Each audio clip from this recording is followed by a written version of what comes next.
Parfois, dans ton mariage, tu vas avoir des hauts et des bas, ok? Et puis des grands bas qui durent longtemps. Et là, tu te dis non, mais là, c'est bon, c'est pas possible, c'est la fin, quoi. Moi, j'en ai marre, ça me convient pas et tout ça. Mais en fait, tu te dis, mais quand on revient à la réalité, on se dit qu'on est là que pour un temps. Et puis bah voilà, c'est une mauvaise passe, mais parce que tu te dis, voilà, si tu te quittes après, tu peux refaire ta vie, certes, mais est-ce que tu auras, enfin, fonder une famille, c'est quand même important. Avoir un père et une mère, c'est un équilibre. Donc, c'est quand même pas quelque chose qui se prend à la légère. Et il faut quand même se poser les bonnes questions. Et puis, il faut savoir endurer. Tu vois, à l'époque, ça se faisait pas les divorces. Les gens restaient ensemble. Même si ça n'allait pas, ils restaient, ils faisaient leurs devoirs. La femme était agréable, le mari était agréable. Il faisait son devoir, elle aussi. Euh,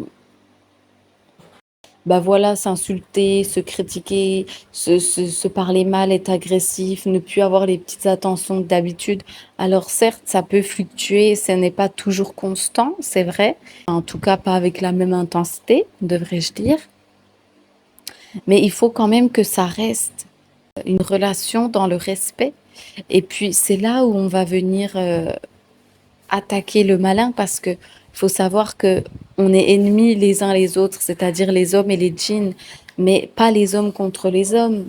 Donc, quand dans un couple ça va pas et tout ça, ben en fait le problème c'est Iblis, c'est lui qui vient pour semer la zizanie dans notre couple. C'est lui qui vient faire des pensées malsaines, des pensées de mensonges, de trahison, de tout ça, de culpabilité, de jalousie. C'est lui qui va semer des petites graines comme ça pour qu'ensuite ça abîme nos cœurs et ça nous rabaisse. Mais si tu es croyant, si tu te raccroches à Dieu, et ben dès que tu as ces petites pensées et tout qui viennent, et ben tu prends refuge auprès de Dieu. Mais je te cache pas, c'est pas facile, hein. C'est vrai, c'est un combat constant, acharné. Ça, c'est sûr, mais ça sera toute ta vie comme ça, tu vois. Et puis déjà, quand tu t'en rends compte, c'est déjà un grand pas que tu as fait. Voilà, on doit être fort et surtout, on doit s'en remettre à Dieu, quoi qu'il arrive.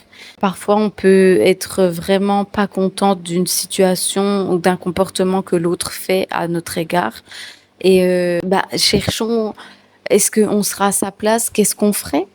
Est-ce que lui, il se plaît dans ça ou lui aussi, ça l'embête? Est-ce qu'il est emprisonné aussi là-dedans? Vous voyez? Et puis les choses, ça dure toujours qu'un temps, après ça passe. Donc soyons patients pour avoir des jours meilleurs, même si c'est pas toujours facile. Et puis aussi, tout dépend de la situation, hein.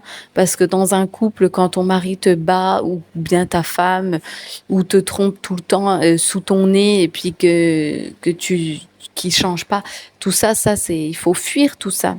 Et d'ailleurs, le divorce est permis dans notre religion, enfin dans notre révélation.